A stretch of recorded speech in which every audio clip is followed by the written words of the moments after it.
Is our desire for first contact selfish? Why do we crave first contact so much? What is it for? Is it for power and domination? Is it to explore the stars and spread across the galaxy? Is it to increase our knowledge and maybe even some scientific advancements? And aren't all of these things pretty self-serving? I mean, doesn't that kind of make it a little selfish? To look at it even harder, do you think it's egocentric that we assume they want to talk to us just because we want to talk to them?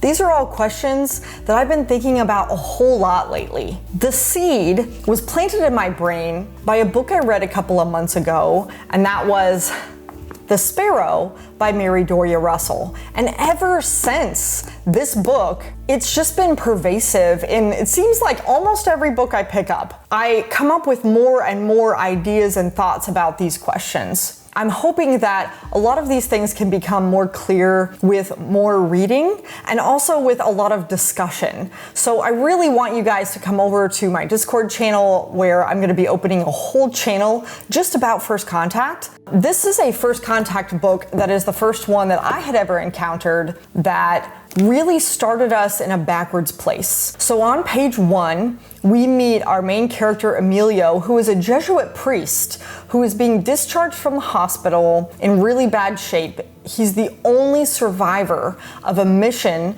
to go to the stars to meet the aliens. And he's really just struggling with everything. He's obviously clearly been tortured and traumatized, and there's a lot of rumors going around, and he just won't tell anybody what happened. This book alternates perspectives from Emilio and what's happening on the aftermath with a flashback of what happened. When did we discover the aliens? How did they end up deciding to go on this mission? And then what happened on the planet? I thought the structure was particularly effective for this idea because it really made me understand that first contact is an irrevocable moment. I'm sorry, I can't talk very good. And it's just one of those things where there's a double-sided coin. Each culture is going to be profoundly impacted, and we cannot predict what that impact is going to be. And it could be a positive, and it's most likely to be a negative, and then what happens after really matters. In The Sparrow, we have a group of very well-intentioned individuals, and despite being so well-intentioned, even small innocuous actions, letting an alien see you eat, or I'm not going to go into details, don't worry, but small innocuous actions have huge, catastrophic effects for both sides. I had never really applied it on this personal level that she did in this novel. And I thought that it was a particularly well done book to talk about the consequences of first contact. So if you haven't read this book, you should definitely check it out. I will tell you that if nothing else, you will get a bunch of ideas out of it. It's very well written, although the ending is very controversial. So fair warning. I think that because this book started and planted all of these ideas in my head, one of the things that I wanted to do was kind of lay some groundwork for some of the discussion and some of the thoughts I've been having. I'm trying to play both sides and see what we're thinking, and I want to use some of the novels that I've read recently to kind of help make some examples. The first one I want to talk about is really, what are these negatives? I think the very big first overall general one is one that we've known about for a long time, and that is, of course, planetary safety. I mean, we know that miscommunication leads to conflict. We don't know how they're going to respond to conflict, and they could come down and murder us all. Case in point would probably have to be War of the Worlds by H.G. Wells. I mean, the most fundamental classic example of alien invasion wiping out humanity. There are so many others though, so that's not the only one. The interesting part about this is because this has been warned so many times and because it's become such a prevalent trope on media, I think all of us sort of brush this one aside. It's sort of an acceptable negative to first contact that we're all understanding that we're willing to pay. So we're hoping that it's not going to happen and we sort of brush it off. The next one that I can think of is the idea of unintended consequences, kind of like Mary Russell did in The Sparrow, where even those most well-intentioned thoughts and ideas have such a profound impact. It really made me think about and understand that we all use, a cultural lens to some degree in interpreting the events around us, and we're always going to try to respond and judge based off of what we understand to be right and wrong, and that may not be what they understand to be right and wrong, and what our values are not their values, and that's always going to be a little bit of a disconnect, I think, in these situations. It was really interesting to see how Russell handled these innocuous actions that had really deep, long-lasting effects. Another book that I think did this very, very well was China Miéville's Embassy Town. Now, if you haven't read this book, it's definitely another human-alien interaction where we teach our language to the aliens, and that has a profound impact on everybody involved. He did a lot of really interesting things. These are some of the most crazy, unique aliens, and it really doubled down on language and how much that frames how we understand the universe. So if you haven't read Embassy Town, it's a really good examination of all of these themes and so many more. And that's going to lead us to our third and big negative, and that is the idea of exploitation. It's really unlikely that we're going to meet another alien species that's the exact same technology and the exact same level that we are. And with any kind of power gap, that means that the lesser civilized or the lesser advanced alien species is probably going to end up being exploited, or the deal isn't going to go in their favor. There are science fiction novels abound about this topic. Sometimes it's really easy and sort of acceptable to read about these furry alien species that are so cute, and then we fight for their rights, and at the end of the book we all say, let's be all together. I think what's more interesting and a better example of this is when we get the tables flipped on us, and when we are the lesser civilization. We're the ones that are exploited, and how does that make us see it differently? And so the best example of this I've read lately is Octavia Butler's Dawn. Now you guys, this novel is truly and utterly horrifying, the way that 1984 was horrifying, so beware. This one is definitely a first contact, but our main character wakes up on a spaceship. She has been kidnapped from planet Earth, along with the entire rest of humanity. We wake up on the Owen Colley spaceships, and they are here to tell us that they are saving us from our terrible planet. Don't worry though, they're gonna fix it for us to their specifications, and as a thank you, they expect a pretty hefty payment in return. $1 million. This book really does an amazing job doubling down on what it's like to be the loser in a trade agreement where one party has significantly more power than the other. It asks questions like, can the lower power party actually even say no? It also asks about, do we even want their help of the aliens, right? We didn't ask them to come save us from our planet, so how can they assume that they know us best and what's right for us? In asking ourselves that question in this novel, it really also asks us that question about us accidentally putting our thoughts and beliefs on other alien species as well. So I thought that book did a really good job. High recommend, but very disturbing. Outside of those negatives, we can't always focus on just the problems and our responsibility for these poor alien creatures, because we have to talk about some of the benefits. Why do we want to do this in the first place, right? So some of the benefits are, I think, sating our innate curiosity is probably one of the biggest. We as humans really identify ourselves and define ourselves as curious. And our curiosity leads to things like exploration and expansion across the globe and our desire to explore the universe. I think our curiosity is one of the big benefits of First Contact. And I don't necessarily think that any of these novels would not be an example of that. I also have to add a benefit here, and that is culturally, we value knowledge. Especially because of the awesome prevalence of science in science fiction, knowledge is the end result of most first contacts, right? It is the pot at the end of the rainbow. It's the holy grail. It's the end that justifies any means. The Sparrow really doubled down on asking us, is any means really justified by just knowledge alone? And maybe we should ask a little bit more questions about that. I thought it was a particularly interesting idea that the quest for knowledge is slightly selfish and also a little bit of a cultural value. That's not something that I had ever really thought about very much before, but it is very prevalent in some of these novels. Another really big benefit to First Contact is going to be the fact that we're different. Because we're different, that means that they offer new technologies and ways of thinking about things that we had never thought of before. New perspectives to allow us new solutions to old problems, which is always going to be a huge benefit for our race and species. It's going to develop us as a race. So I can see why we want to have First Contact. There's some pretty hefty benefits here, right? These are the things that I can think are benefits and the risks of First Contact in terms of generality. But it's also important to note that while some of this First Contact is kind of selfish, it's also pretty terrible to assume that we know what other cultures will value.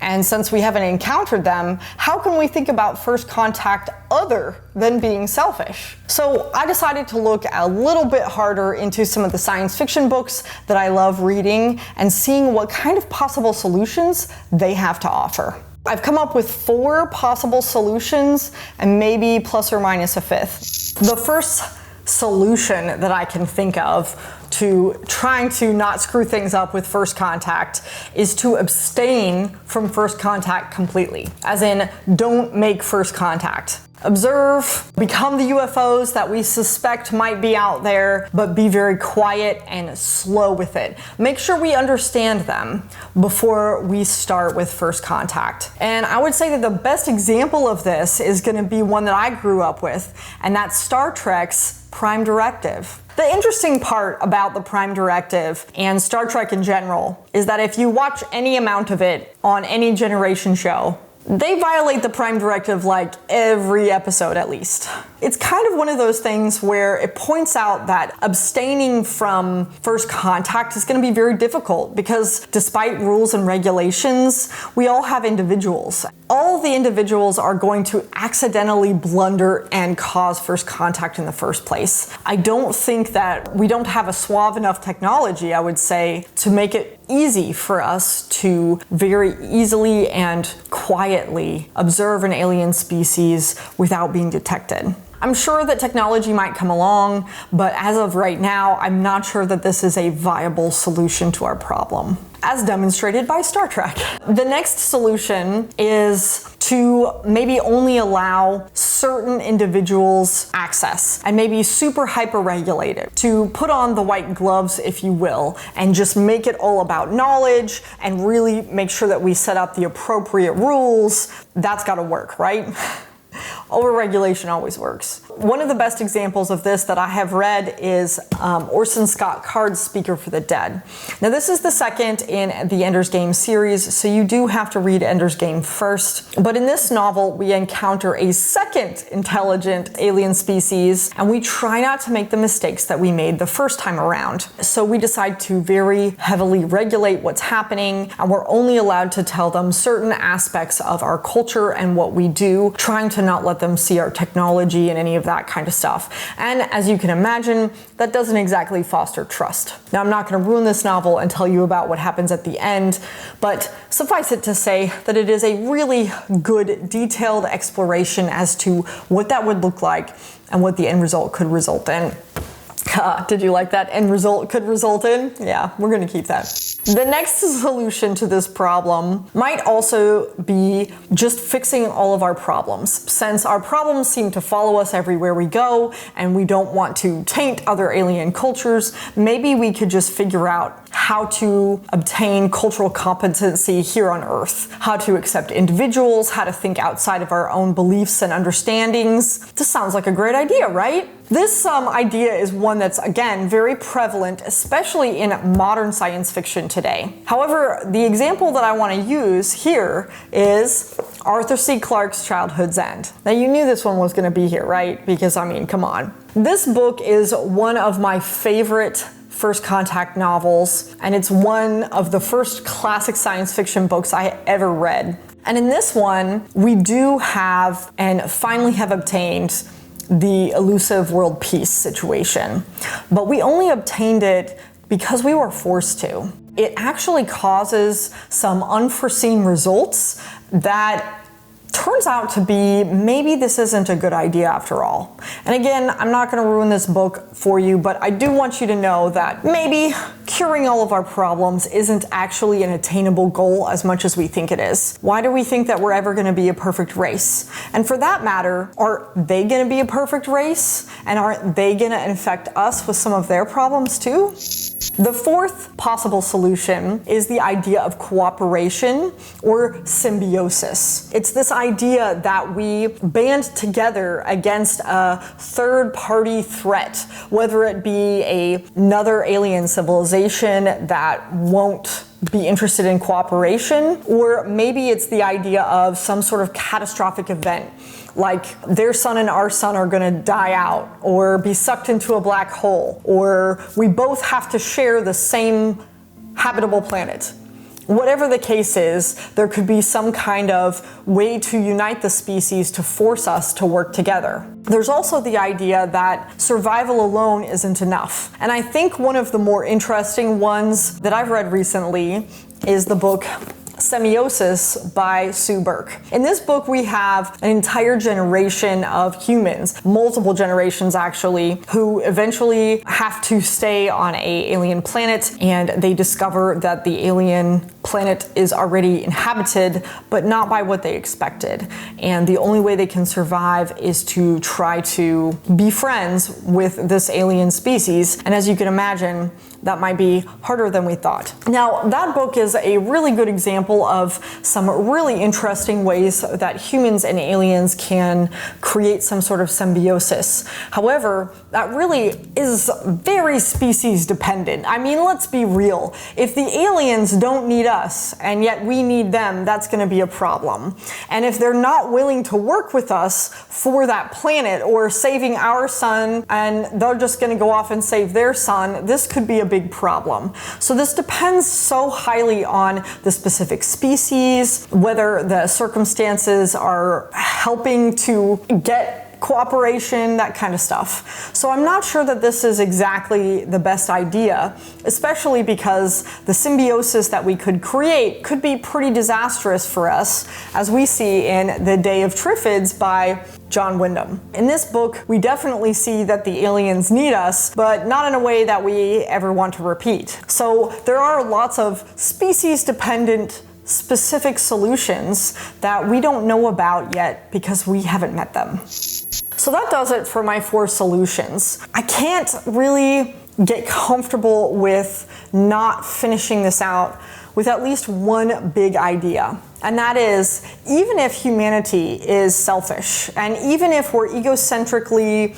destined to have miscommunication, conflict, and mess up first contact, there is still hope. We have a lot of history in our species of learning from our mistakes. And even if it's through lots of revolutions and protests, eventually we have progressed as a society and we do learn from our mistakes. There is hope for us and another alien species or many alien species to eventually figure it out. But we have to be motivated to do that, and hopefully do it before it's too late. So my example for this, and I could have picked quite a few, is going to be Robert Silverberg's Downward to the Earth. This one starts off with humanity leaving a planet because we realized that the sentient life that looks like elephants are actually sentient, and it's not fair to enslave them. So we set them free and we left. And this book follows an individual who goes back to the planet and tries to make reparations for what happened when they were enslaved. There's a lot more to this book, and I realize that's an oversimplification, but I really think that it makes my point here, and that is that there is still hope.